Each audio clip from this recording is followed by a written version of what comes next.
the street, they call it murder.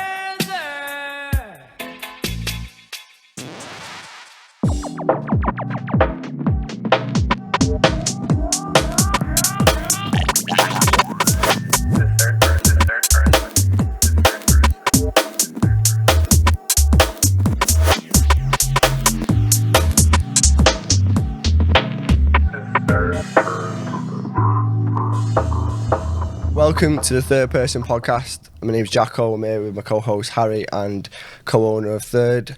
We're starting a podcast basically to introduce up-and-coming DJs, up-and-coming artists, give them a chance to voice their opinion in the game and voice how they started with the story and what they've got coming at the moment. I reckon there's no one better to kick it off than one of the boys, Charlie Rice. So if you want to give yourself an introduction, bro. Yeah, hello everyone. I'm Charlie Rice from Warrington, up-and-coming producer, DJ. Just trying to make it, man. So big up to the team for getting me on the podcast. Yeah, man. Appreciate it. Good to have you on. It's a good start. I mean, we don't really know how these flow yet, to be honest, but we're going to Nah, it's the first one, obviously. It's going to be, we're learning on the job here, so. I think it'll just end up flowing, innit? Facts, yeah. So I reckon we kick it off to where it all started and that. So start, yeah. How did you get into the music?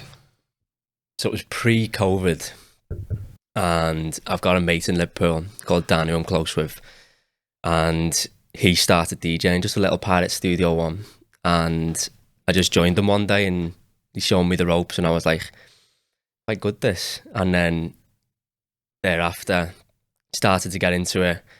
I think the artist that inspired me that time was like Patrick Toppin, Jamie Jones, Eats Everything, proper old hot creations shit. And kind of started going down that path. I'd say I was DJing for probably maybe 6 months or longer, and then I realised if I want to get far, then I need to start producing. Yeah, I remember. So I bought a little shitty laptop, as cheap as could get it, cracked Ableton, and just cracked on and just tried to learn with all different kind of techniques and different man, and then started to pick it up a little bit. Ended up getting a couple gigs. There's a brand in Warrington who they used to have Warrington on lock, you'll remember it, Mez. Ran by a man like Sparky. And he gave me opportunities to play, and luckily at the time I had a good group of people around me, so whenever I had a gig it was like a 20 or 30 man team that would come with, so that luckily brought attention to promoters and all that stuff, so that's how it kind of like kicked off, and then from there it was just like consistency. I almost just thought, let's just put hours and hours and hours, because I've got a job simultaneously with it, so I just thought even before work or after work, just put time into it, and then slowly started to develop from old hot creations into like the Solado, solid groovy, wheaty sounds. So I've travelled through the sounds, been doing it for like 5+ years now. Locked in. Yeah. But would you say like Hideout as well would be like a big part of your journey on the uptake, would you say? Yeah, so there's a venue in Warrington called Hideout. It's like a little terrace. When we first went, how old was he? Like 18? 18, some underage, getting in fake ID, 17.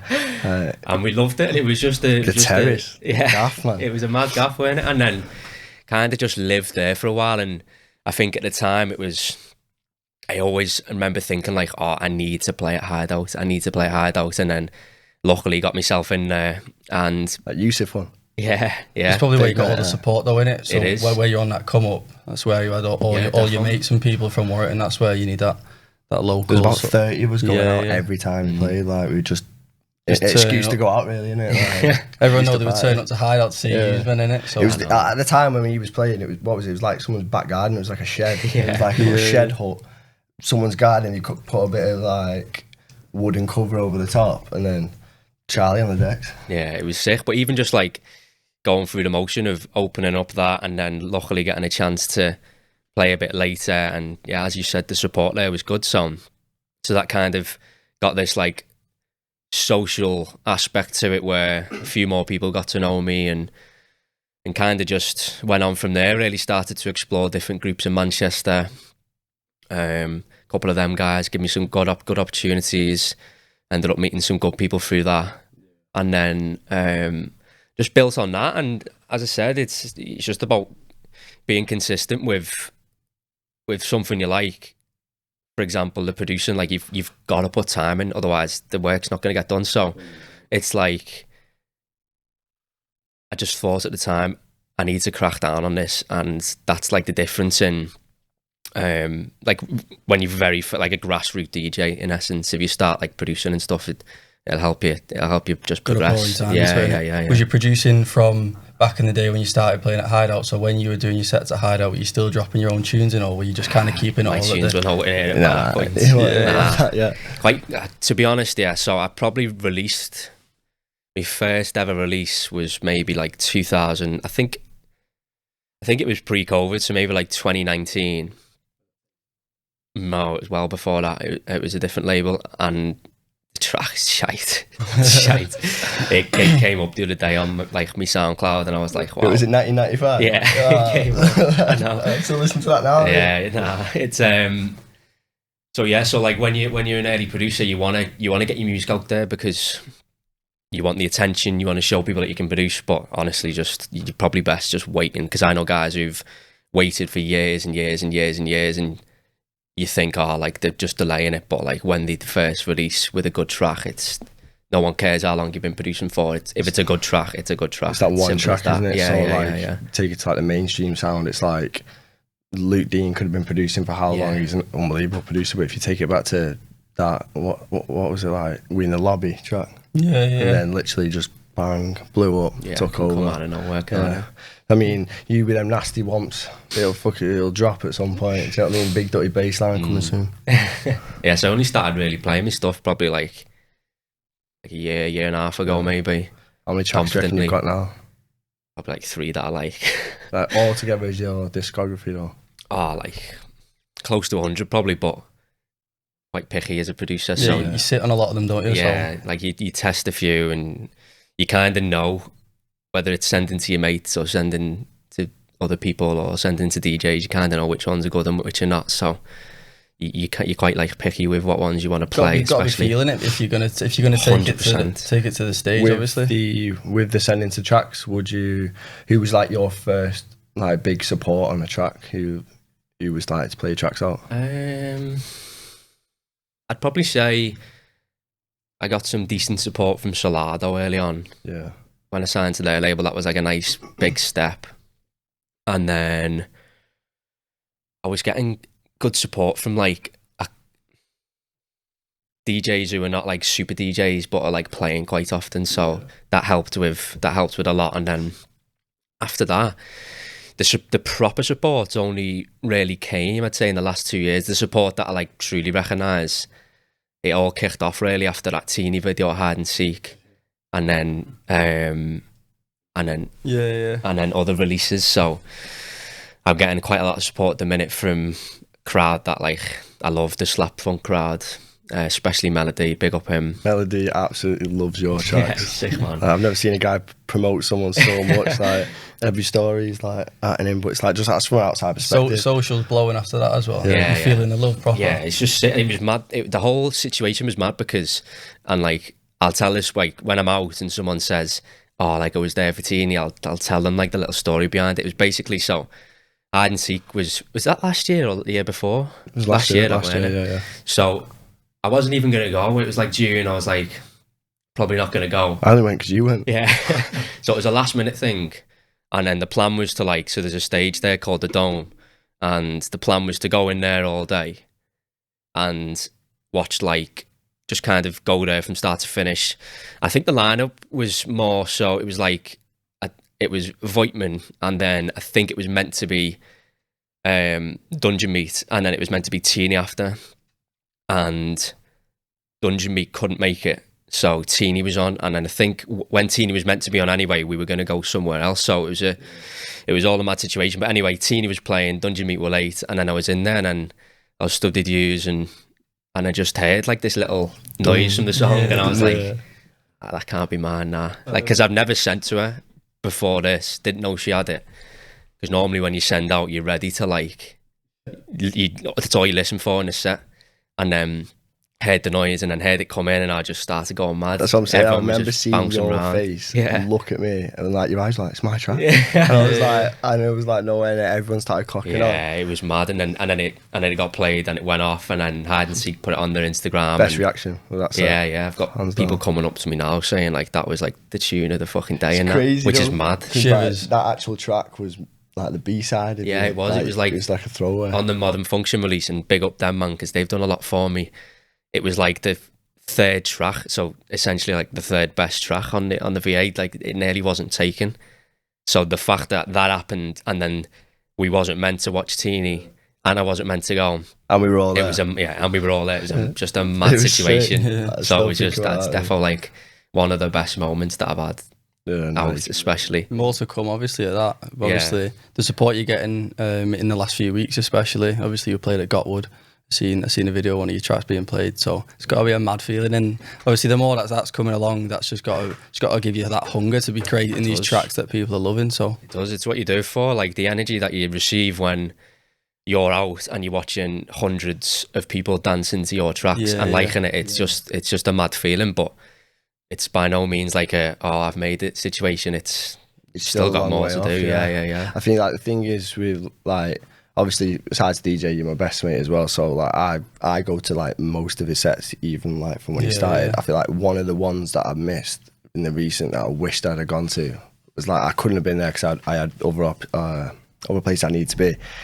The Leeds 2030 set you played. I just look at videos now and I'm thinking, why was I not there? Like, Leeds is just sick though. Like District, when there's a good crowd there, and it's busy because the Leeds crowd's mad. Like they love it. Yeah, they love it. It's home of the what did he call it? I don't know. Home of the stink or something. Yeah. But like I'll play a set and they will, and like I'll go a little bit nasty, and it'll be quite quick. So if you play somewhere else, people consider it too quick or too nasty. I've got people coming up to me whispering in my ear like, get heavier, get nastier. I'm like, You love it, don't you? It's all in Leeds now. Like, honestly, God, you could play in Leeds and not play any vocal, but just absolutely, you could play like 134, 135, and just absolutely love it. They'd be there for like 3 days. Yeah, Leeds have got a sick little crew. I think I put on the post for that thing. Like Leeds is definitely one of my favourite places to play. All day. Get dirty is funny with it though. Yeah. Get mean. Yeah, Yeah. yeah, but they're like not even laughing. They're like serious. Yeah, in the yeah. air, like, Yeah, turn it it's up, the so. scene that he plays in. It's like a lot of the words they use. Like, I mean, you get people saying stink, that, dirty, that, and it's like, why is that even a word to describe something sick these days? But it's like, the more screwed face you got, the more of an absolute evil beat it is. Yeah, so, it's like a compliment, isn't it? yeah, it's like if someone goes, oh mate, your beats are absolutely minging. Horrible. Oh, mate, but if makes me want to punch me, man. Even just you trekking to Leeds though and getting all that support, it's got to be good. Yeah, that it's love sick. anywhere. It is sick. It is good. It's hard to believe like sometimes, and I'm by no means a fucking superstar DJ. It's just good to get like a bit of recognition from just people who have not met. That's just a mad like situation. I think It's always a good feeling about when you have people like come up to you and they say, "You Charlie Rice," or like even though it's like you're not, like you said yourself, you don't see yourself as like big, but in the scene it's like it's quite big enough where people will recognise you from videos and like content, but they just come up to like where were we? We was at Gotwood. And then two guys, they thought because I had a beanie on, thought I looked like RTK. And I was like, do you what? look a bit like And, RTK? and he was like, no, and he was like, saying hi to boys. And that's why he said to me, he was like, hi, it's Charlie. And he was like, wait, you Charlie Rice? And he was just, and it's one of them. It's good because it's good to meet people like that because a lot of them make music as well in it. So it's good to like connect with other people who are in a similar boat. So it's all looking at your names on a daily on the CarPlay though, innit? Yeah. But that kid as well. What was that kid who messaged you on Instagram with that voice note? Oh mate, he done me a favour because I was planning like this promo video. So I've just had a release come out on Hardline, the EP, 4 tracks, and then I was thinking, right, I need to come up with like a little promo video here, but it like I don't want the promo video to be too much. Like I'm a bit of a minimalist guy. Yeah. So I was thinking just dead simple. It's the one we did in Colton Coffee in Manny. Acting Yeah, career's yeah. going to take off soon. And then the day before, I opened my phone and this guy had sent me a voice note about when are you going to release this track, and it's funny as fuck. You can insert a little. I'll send you the clip to insert after this. Yeah. So I just messaged him saying that's fucking funny. I was going to do a promo video. And he was like, yeah, just use it. So it's funny, man. Any danger, boy? Any danger? Anyway, what was the first bit? Oh, when are you going to release? Oh, how should I start this? Anyway, any danger, boy? Any danger? I messaged him, he creasing. He sent me a voice note. I was like, mate, it's funny. Yeah, it's almost like it's fake though, like I asked him, do you know what I mean? Yeah. But it's just funny. It worked perfect on that video. I know. But I mean, doing little acting bits for, you got a call up for acting the other day, don't you? I know. Well, the scene at the minute is like, it's mad because social media is so involved. You're almost obliged to do some sort of like social acting aspect of it, just to promote you, just literally to get clicks on Instagram. Because if you don't get clicks on Instagram, then your stuff doesn't get seen. And obviously, if you putting out what you think's good stuff, you want it to be seen. So it's a bit of a funny. It's all about engagement, isn't it? Like engagement's just a big word. Like with Instagram and TikTok, for example, all being like massively, heavily influenced on whether you're seen by other people. Then I feel like you're not doing any of that, then you're not going to do anything really. Do you know what I mean? So, I mean, there's space for everyone, like, but you've just got to find the pocket that's right for you and just fit in. Like, obviously you found yours, but with I was going to take it back to so with the acting for obviously the OBP stuff, I was going to say talking around then when we met him at Dimensions. Is Dimensions something like you're looking to go and play there? Yeah, Dimensions. So I went last year for the first time and just fell in love with it. It's just like, yeah, it's the best abroad gaff I've been. The people, the music, the systems, the stages, it's all as you want it, as someone who loves the scene. There's no like egos there, and like that's a big thing for me, I think. Like especially when I go out, you don't really want like people stood in the corner not dancing because of an ego. Like Dimensions, it's loose. Mad. Yeah, everyone knows you're there to see though as well. Yeah, it's all about the music. 100%. Once you go to other places, everyone's just. I've never seen a place like it. You want to go there, honest? Definitely to land that we use. Tisno's sick, innit? Disneyland. The best place on earth. If we had Tolan in here now, that man would be able to absolutely just come out with some mad phrases just about, and it make absolutely no sense, but that's what Tisno means to him. Like, it's just... like a magical gaff, innit? Like, it's crazy, bro. I felt like I had unlimited... Bro. Felt like I had unlimited dough, unlimited lives. It's hard to explain. It. No, what we were saying, it was me, you and Blanny, and we had a car over there because we were going to split after. Yeah. But even involved with the car and like everywhere we went, it's hard to explain if you weren't there. We didn't hear one bad beat, did we? Nah, and everything just sounded like perfect. So even when I was after it listening to my own beats, which I was previously critical of, I was like, these are actually all right. I don't know if it was the sound system in the car, but even on the beach stage and everywhere we were, it was like every beat was like, it's like they were sound engineer geniuses. Like, just that whole, I don't know whether it was the air or we were just having a good time, but like it was unbelievable. Like, I can't wait to go back. I know. I'm going to go back this year and do it up again. Heavy Villa. Yeah, it'll be sick. Yeah, so... speaking of abroad, you just played Malta recently. What was that like? Acting like I wasn't there. But what's your opinion? Yeah, Malta was good, man. It was good from the Modern Function team again to get me on board with that. Just with a sick crew. So we had. It was a bit of a mad setup. So they had like different days in different areas, and then the day that I was playing. It was in this like almost like a Tulum, like Mexican kind of vibey stage, weren't it? So it was just like good vibes. Yeah, it was good people there. Had Jude and JME playing before me. They're sick. And then I played a nice little warm up set, getting people in because on the other stage, what was on? Max Dean and Luke Dean, so it was a tough. Come on, it was a tough competition. Yeah. It was a pretty hefty lineup. To be fair, it was rumours for ages that the actual festival itself was fake. Like it was like, what was the other one? Dream Valley. Yeah. It was like one of them, but you still had numbers turning up though as well for the set. It was good, man. Big. There was a couple hundred there, to be fair. Yeah. So warmed it up, and then Ella Knight played after me. She was sick as well, and she went in. Obviously Phil and Benj, and then the final of it was Banana and They're Trudy great boys Madley, for them, man. which was sick. It was It was sick. class. It was Yeah, so it was good. sick. And then we just chilled out the next day in Malta, didn't we? But I think that was my first sunny abroad gig, because I played ADE last year. AD was sick. ADE was good. Goes off. That was Yeah. my. I'm not even gonna get into it. But I mean, I will do. But that AD set of his was the sickest set I've ever seen him play. Like, it was.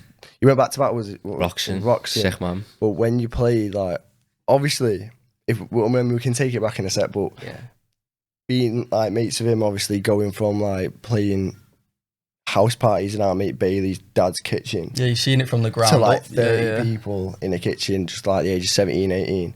And then to watch him obviously play all these sets, and then eventually just being stood behind him, watching him, knowing he's at ADE, he's shelling it down in Amsterdam. It was like, I might have had a few drinks, but it was a bit like, Bit emotional. I was like, I could shed a tear. I mean, Witnessing the evolution. I was yeah, like, and my boy there, and he's like, it's yeah. mad after. I said to him, I was like, bro, just leave me alone. Yeah. It's like, I need a minute. But it was like that was like the first taste of like Oh, boy. proper DJ life, that Yeah. because the night before we was in Hidden in Manny for the takeover crew, and It's a long night. yeah, it was. So I played before Phone Tracks.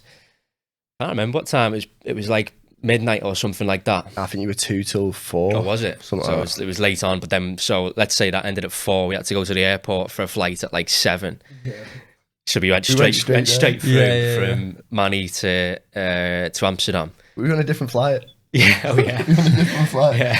I was with Amir, one of our boys, and then you were with I was with my bird, Mia and Blanny. Yeah. And then they were in a completely different terminal. Me and Amir, we got the terminal with the San Carlo. So me and Amir were having like a San Carlo breakfast and a Peroni. At We was like in the shit one with 5 in the Giraffe. morning. We had like Giraffe and that. No offense to Giraffe.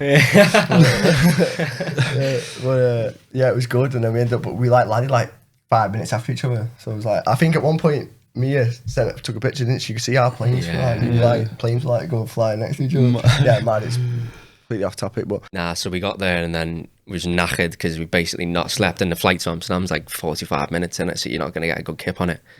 And then got to the hotel. Typically, you can't check in till like 3. Yeah, like yeah. 8 a.m.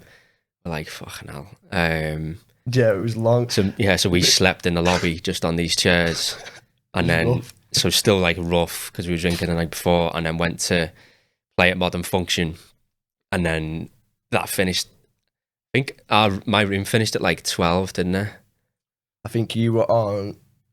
So I think Until 11 no, maybe. I think you played 9 till 11, and then, or it could have been earlier. I'm not too sure. But this day, didn't you have like? So the whole room, the main room was downstairs, and I think Phone Tracks were playing, and a few others. Getting And ready to play. yeah, and but there was a big crowd there. It was about 200-300 people, probably about 200 people. But most of the room would come upstairs to room 2 where Charlie was playing, and like didn't even like Samuel Deep walked in, didn't he? Yeah, was Samuel mad. Deep was there. He owns Slapfunk. Yeah, Georgie was there. There was loads of people there. DJ Senk, got to meet him, and then Loads of people watching Yeah, it, but there was yeah. no Everyone in the booth behind you. Yeah, but there's no one just in like the in the main crowd and that as Yeah, well. It was so- mad. It was like when you were telling me about, Yeah. I think it was the same Amsterdam trip when you went to Brett with everyone in Yeah, the crowd. yeah, We used, yeah. That was looked afterwards. That's sick. like the closing party for AD. Like Yeah, yeah. every DJ goes Final there. send. Yeah, but like when he was playing in that set in the main room, there was no one there. So where everyone had come up to, the whole room was packed. And what didn't the promoters have to like shut your stage or Yeah, something? because room 2 had that many people in it that I think Phone Tracks were getting ready to play in room 1, but everyone was upstairs, so they decided to shut the stage down, which I felt quite bad about. Shelled it. But Shut a stage Yeah, down. Just shut it Yeah, down. it's just shut down, innit? but then yeah, we went to Brett after that and stayed there for like 14 hours and then called it a day after that. that It gaff was- looked mad. No, I didn't Doesn't solid stop. yet, and I missed out on a heavy set. And this This is how you know he's Right. my man. that's my best thing, yeah. Like, there were certain tickets for Brett. You could either go like midnight. Yeah, it was the entry till time. 1 wasn't it? o'clock or something like that, and then, or you could do entrance up until 5 a.m. or something. I think it was like 3 a.m. and then the next one you could do like an early morning, like between 7 and 10, and then you can get a later one like after 12 p.m. So all of us had the night ones, which is the first one to go in at 12, and Charlie only had like a early morning one that like you go in after like 8 a.m. So obviously he was with his girlfriend and we all had these tickets. So I was just like, you had to see it through though. I took it in a little excuse though for a little nap. I was knackered me, but yeah, I took his ticket and I literally walking our hotels opposite Brett, so I could see all of them walking to Brett, and I was walking back the hotel thinking It's gutting. it was gutting, but at the same time I was thinking, yeah, I'll get a little kip in it. Bro needed a nap. But then I woke up in the morning, mad this morning, wake up, as soon as you wake up, get a shower, get dressed, and then All daylight. just walk to the spa at Sloterdijk, thinking nailed like an orange juice and a croissant, and then Set you up just walk straight into a party. It was like, who wakes up at 8 a.m. thinking it was a weekday? I was thinking, usually I'm at work. But you're walking into like a fucking jungle of madness, aren't you? I walked in, everyone had been there like 14 hours. Yeah. It was just madness. I'm looking at Rossi in the mixer. Yeah. I ended up going having a piss. Looked to me right, Stussy's having a piss next to me. Honest to God, it was just like DJ. That's how you know Heaven. Slap Funk's the party though, because Yeah. all them man will just, even though they have got their own thing going on, they'll come to like You'll the love real it though, business. don't they? Yeah, You'll love the minimal underground, obviously with the Rossi set a few weeks ago. Looks sick. Yeah, it's Slap Funk's just different, man. It's like I said, Brett is like a spiritual kind of gaff. Like everyone is there on the same vibe, like just there for the music. No one's on the phone. No one's like video and shit. It's like proper like everyone just connects. It's a weird thing, which is why the parties are so good. Little wholesome one. Yeah, so when you go back to the UK sometimes and the parties are a bit different, it's just a completely different vibe of people sometimes. Yeah. But people are people in it, so it's You looking forward to, you've got IB for coming up. so Keep reckon the vibe will be keep it on similar? the abroad, yeah. What else you got abroad The for vibe this year? similar with the phones and that. so I think 20th of July, so I've got my IB Fair debut, which is sick. Big. In a club called Eden, which will be good. And I'm playing it. It makes it even better because we got like a nice little crew now in the Northwest. Everyone's kind of on the uprise and we all support each other. Like a stink community. Yeah. But we've all got our own like variation of it, which is sick. So on the Eden lineup, you've got me, Bar, Bailey, Jelson from OBP, Simo from OBP, and then Charlotte Ord from Leeds. The guys. So it's just like a sick community. And it's for Lucas Alexander's brand. Big up him for getting me on. So just going to do a little 2 or 3 day in Ibiza, play that, try and book like a nice boat for the Monday. Sunset settings. Still 50-50 if I'm going to go. Mate. Little cool down afterwards. Yeah. I'm always last minute, mate. I'll just jump on it. Yeah. I'll just come. I get too much FOMO. Just want to go. Nah, even just seeing your name on the posters stuck to the walls in Ibiza, serious. So I think I went Eden in 2019 and big club. It's like a good club. So to be playing there is mad. And then once Ibiza's done, the weekend after in Italy as well with the Glasgow lot. So that's playing Saturday and Sunday. So you're playing.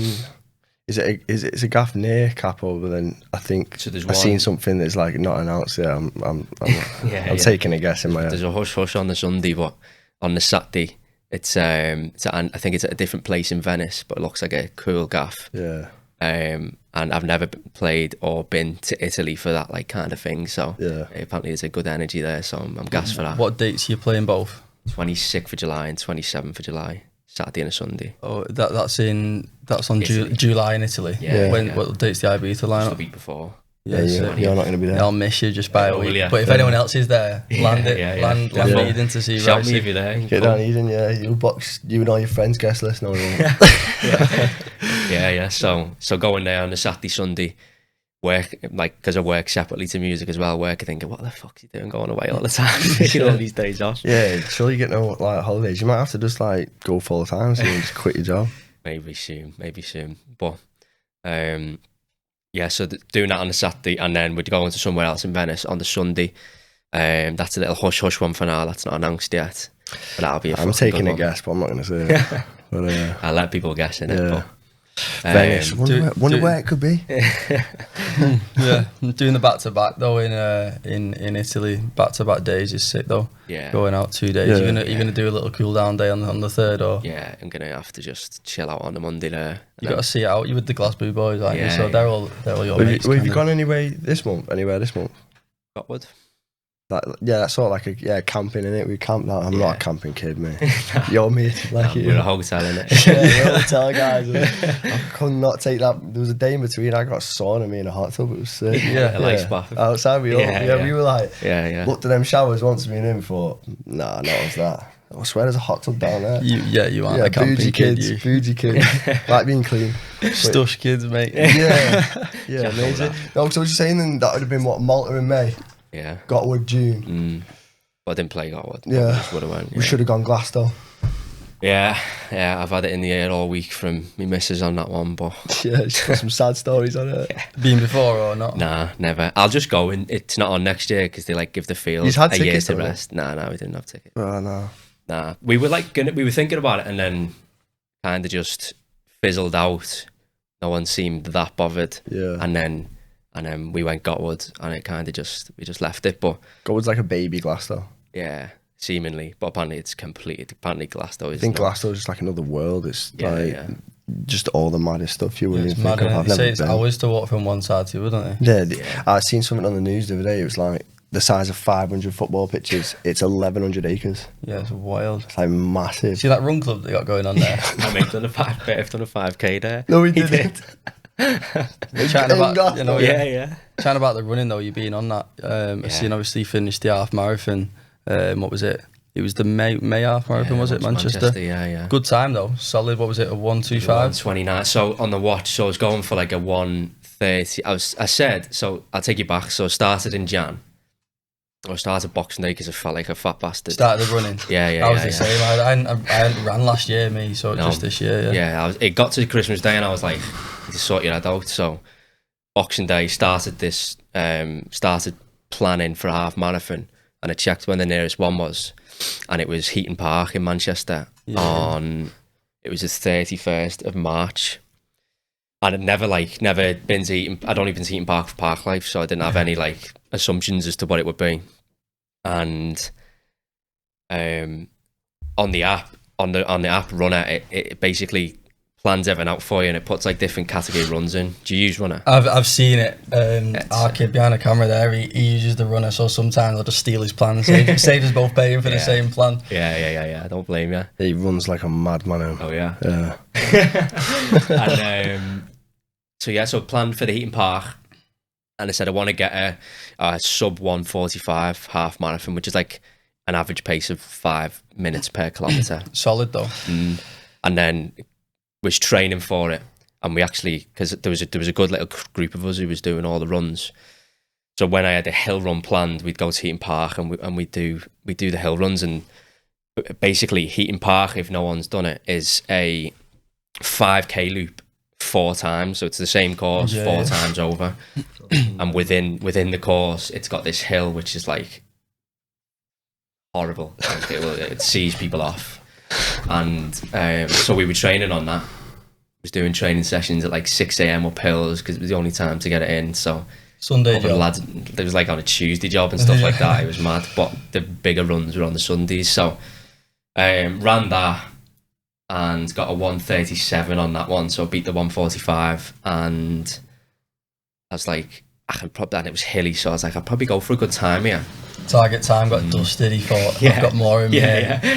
It was, and then that's just like the kind of like mindset he had. I was like, because I never thought I'd be decent at running, so I thought, where can I take it? And then booked the Manchester half, and I know a few lads who've done that, and they said it's mostly flat.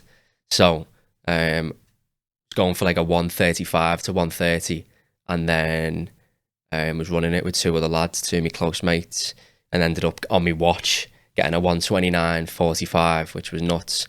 And then checked the chip time. So your watch time is different to like the chip time. And the chip time was 1:29:59. So I was like so close, just second. But even if I got I probably would have been pissed off if I got like 1 hour 30. No, that's a solid half marathon. I went to watch my twin brother there. I think he ended up with a 150. I think it was about a 145 to a 150. And I seen you run past, and I was waiting half an hour for him to come.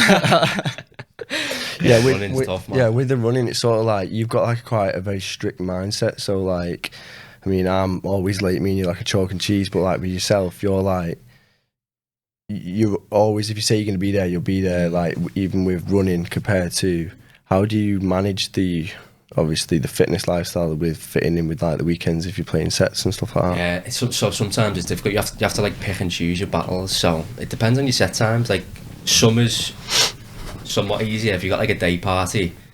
And if you're on late at the day party, then it's fine. You can if you're not staying out, you can go home and be home for like 12. But if you've got like a 4 a.m. set on a Saturday and you've got a plan to run on a Sunday, you just them Sunday runs are long. You can't miss your long Sunday run. Yeah. So it's all about balance. But you'll still do it, him. Yeah. So I mean, I'd be like, no. Yeah, so me you need to go back for a little nap, wouldn't you? Yeah, little 20-minute one. Yeah, 10 hour. So after that Leeds one, what we mentioned before, me and Blanny got in it. We got in it about 3-4, and then drove home to run at 8:30, which was like a 16k progressive run, and felt bad, like, but it's almost like a reset. I think like in my mind.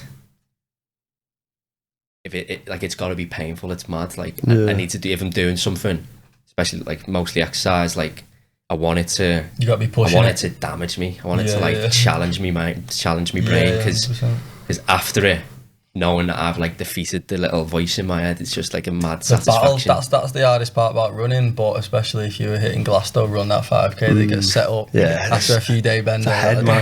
Yeah. Like, how do you so with your mindset, do you reckon running and fitness helps you sort of lock in with the producing side of things? Yeah, it definitely does. It just gives you a clearer mind on everything, and you've got like certain. In my mind, the way it works, you've got like certain standard tasks that you've got to do every single day. It's almost like habitual. And then you're running. When I was running, because I'm injured at the minute, running is just like a priority, and then the gym is a priority. If you don't get them in, then you mentally feel so much worse 100%. When you're used to it. In the morning, as well for me. So then, if you don't do stuff like that and your mind's not clear, if your mind's full of shit, then your producing's going to be full of shit. You need to have, basically the way my day'd work is I'd do something in the morning if I'm not working away, and then I'd work, and then as soon as I get home I'd train, and then as soon as I finish training I'd already have my food prepped from doing it earlier in the week, so I'm not wasting time with that. And then I'll produce for a few hours, and producing's hit and miss. Like it's every producer will know you'll have good periods and you'll have bad periods, and when it's a bad period it's a bastard because you just constantly like doubt yourself. Writer's block. Yeah, it's horrendous, and the amount of things that you try to get out of writer's block, it's mad. But you've just gotta. It's easy to say and hard to do, but take the pressure off yourself a bit because you've got years in the game. Yeah. Years. Like you could take a year off producing because of writer's block, and you could come back with a really good track. No one would know that you had time off. Do you know what I mean? If you have that writer's block, you've just got to hit like a heavy slap funk and just let him like inspire you to get like the inspiration. What can I make here? Like I know. Every time we go to like a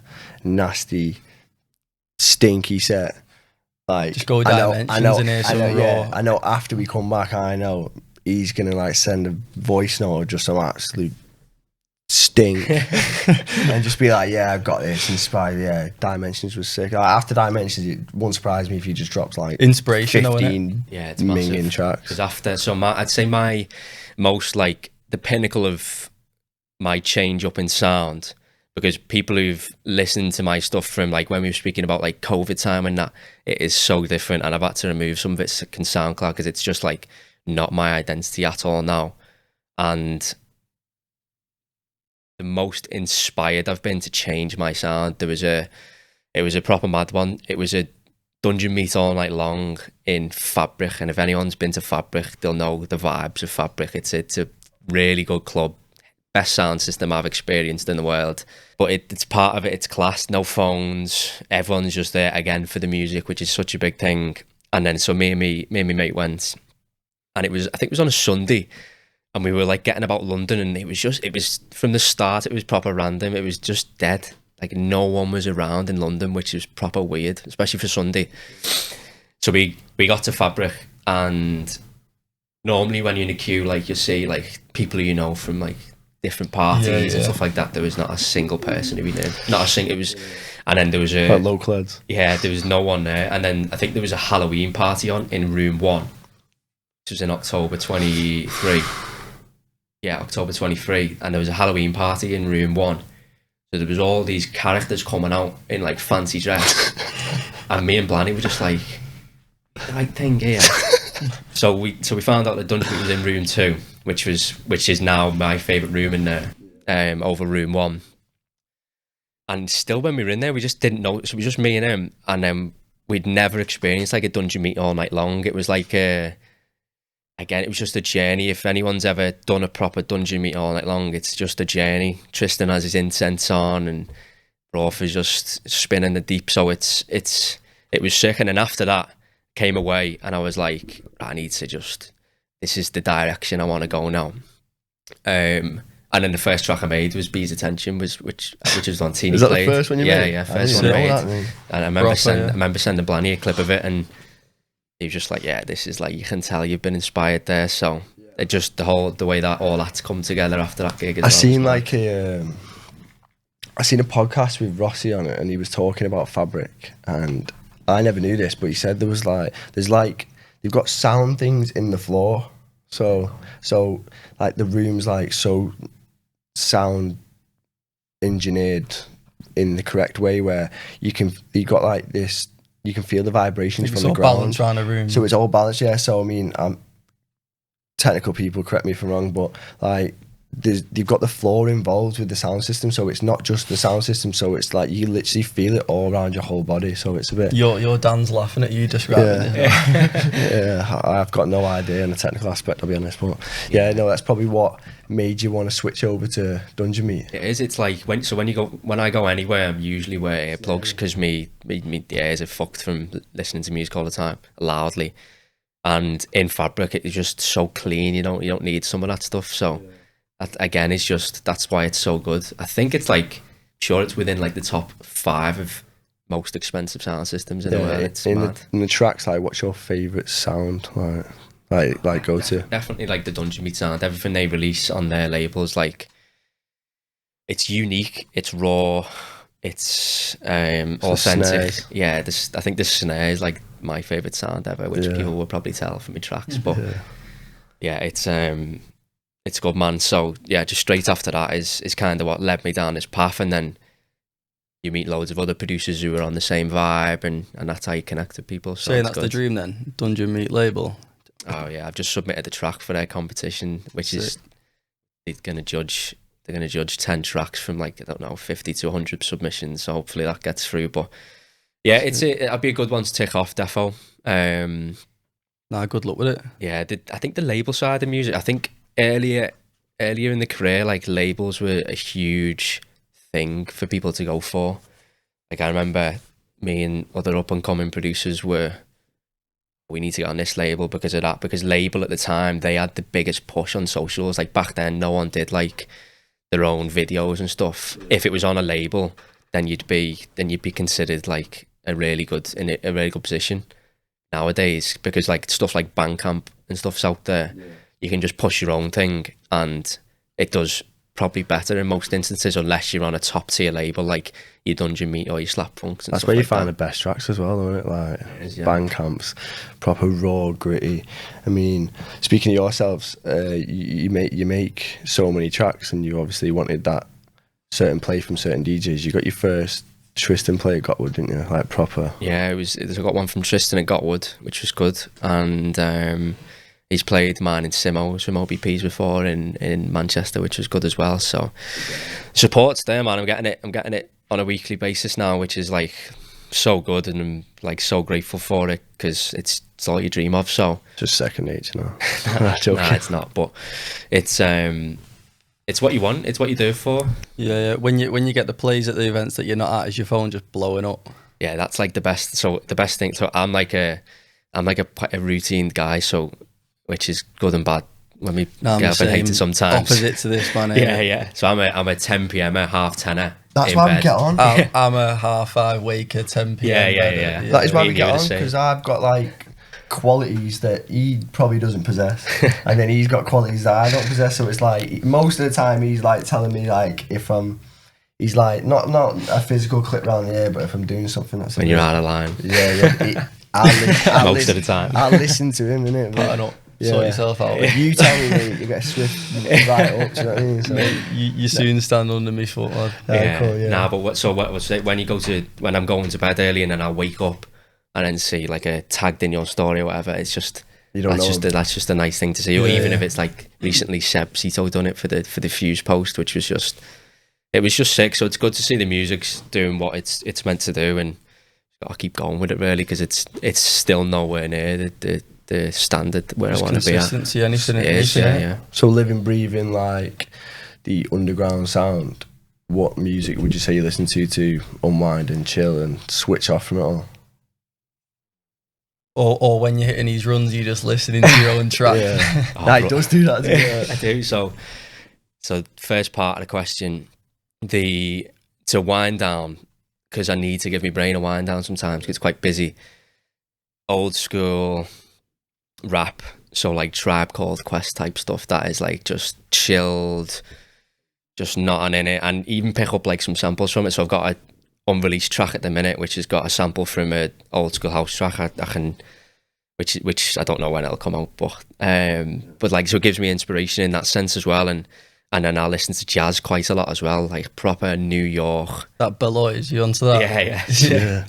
And then you two would get on. I actually find it mad on this is the first time you've met. I couldn't gym to it. No, though, I couldn't gym to it. But like if I was like doing what you're doing, producing or locked down on the laptop or something, getting something going late at night, it's got to be that. Yeah, it's got to be like deep into it. Like when I'm in the car on my own late at night and the sunset's there, just putting on. It's just like, I don't know, it like charges me up. It's proper mad. wind down. You two are very similar, to be fair. I knew you'd end up talking about this kind of stuff. Well, the way you two get on is probably the way me and you get on. Yeah, right. And then when I'm running, because I run with people, so when I'm training, I don't use headphones because I'm running with people. So, not that we can speak all the time, but it's just there's no point in having the earphones in. But when I did the Manchester half, I kind of cycled through like a whole list of stuff, because I remember years ago when I used to train as probably like 18, 19, I always used to think like, oh, it must be the quickest, the loudest, the heaviest tunes that are gonna like psych you up to lift more or whatever. But the science behind it is just tracks that you love. So it can be like, it could even be jazz. If I'm playing jazz, I can run my best. It's just like something that you love. So when I was running, it was kind of, I can't remember what mix I put on at the start. It might have been a melody mix, which was from Brett that night that we were there, which was one of the best. Actually the set I missed. I gave him the ticket. Yeah. Well, the mix is there.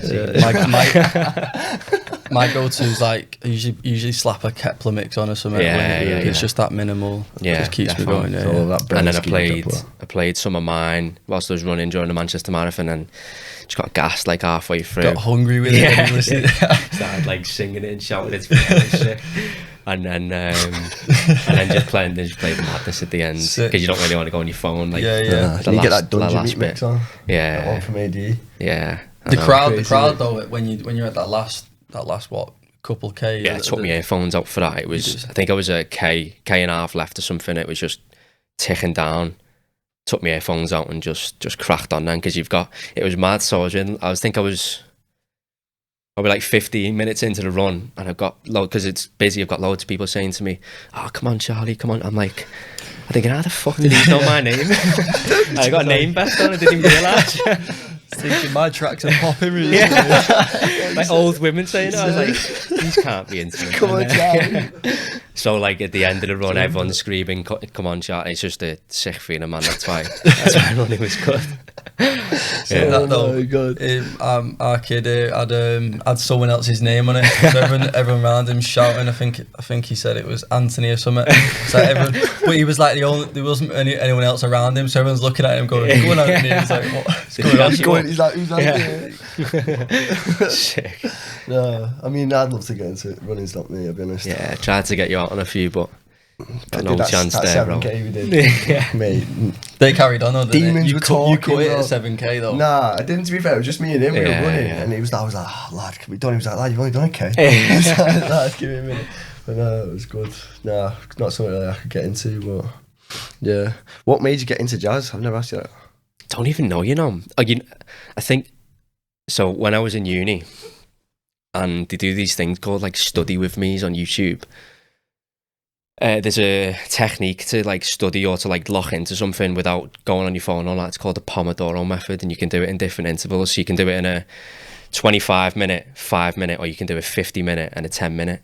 So it's basically 25 minutes of just straight work, phone away, everything else away, and then the 5 minutes you're allowed to go on your phone for whatever. But normally after 25 minutes, you're that locked in that you don't want to go on your phone, but go on it, and then it gets the hunger to crack on with work. And then so use that for uni, and they have these things on YouTube like Study With Me, which literally just someone else doing it with a timer, and it all played jazz. So I was like, this is like proper chilling me out. So I just got on it from that. I don't even know how I got onto it. But I didn't even know you listened to it. nah, because it's not on like a regular, but like it's there in the Yeah. library. So I go through tunes, and if I'm like late at night on the laptop or whatever, getting down to stuff, or even in work in the day though, and I need to just like lock into something. Yeah. It defo helps, because like I always picture that in, I'd love to be in a, just sat in a dark, low roof New York jazz bar with people on the stage and There's that, one I sent with you, like a little where- cigar and that. Where was it? That'd be sick. It's the one I sent you, that Japanese jazz sort of inspired. Is it in Manny? I don't know. I had to look for some in money, but You I know, couldn't one of find any. my boys is out in America at the moment, playing footy. Oh yeah. And one of his boys was like, "There's an event on in he's out in Chicago. He's just out of the city centre." One of his boys was like, "Come here, land. There's an event tonight. One of my mates can't make it, so have this ticket." Doesn't know what it is. Turns up, it's Beloy's. So obviously, and he put it on his story, and he's never heard of it before. I was listening to it, listening to the videos. I'm like, you look. But to him, it wasn't that deep. But obviously, it wasn't in New York, but Chicago's similar. Well, they're like it was, pianos and stuff. nah, they're not on pianos. It's like sax. Yeah. Oh, is Proper it? like blues shit. What, I thought jazz is like blues jazz, like, you know, like oboes. Some and people shit. do, but there's different kinds of it. But Maybe it's, you can put your own spin on it and just Yeah. come out with that. Might just drop a little 16 on a jazz beat and start rapping. I reckon now's a good time to shout out that we've obviously got these caps rolling. You'll see quite a lot of the boys repping these caps about. You see one on the table there. So obviously rep the brand, take them to the events, take them to IB this year. Yeah, we started with the orange and white, then we've moved on to the stencil thanks to Matty. And what have we got coming else? Got a few unreleased colours coming. So obviously shout us on the Instagram. I'm sure you'll see a picture getting dropped soon, and yeah. Might be a couple khaki numbers. Couple khaki. numbers. Don't know, get to know. Literally. Yeah, got Sweet. some hoodies and that in the future coming. Stay locked. Right, so we're going to go into the segment now. We're on our podcast, so that's called Third Questions. So we ask 3 generic questions to every one of our guests. So what is your dreams back to back, Charlie? Dream back to back. It's a tough one, man, but I'd say Melody. He just brings serious energy, serious rollers, similar style. He's got a heavy catalogue of tracks that I just love to go to war with. Bounce off each other. Yeah. And what is the dream venue? Dream venue between Fabric, Room 2 or 3, and something else small and intimate. Fabric, Room 2 or 3. Sick. Third question.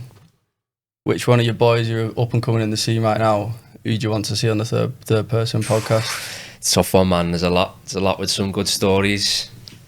I'd probably say my man Jelson from OBP. He's got a lot going on, man. He's got some good stories and he's a sick guy. So Yeah, he's energy.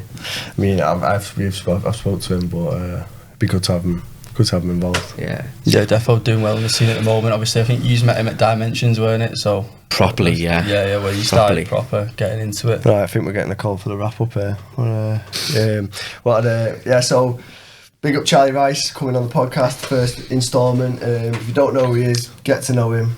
You've been living under a rock and you don't know Beats if you don't know who he is. But New track out, Jelly.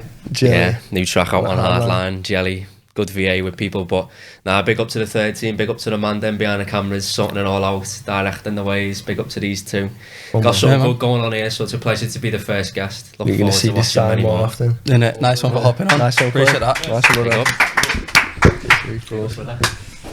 Right, guys. See you.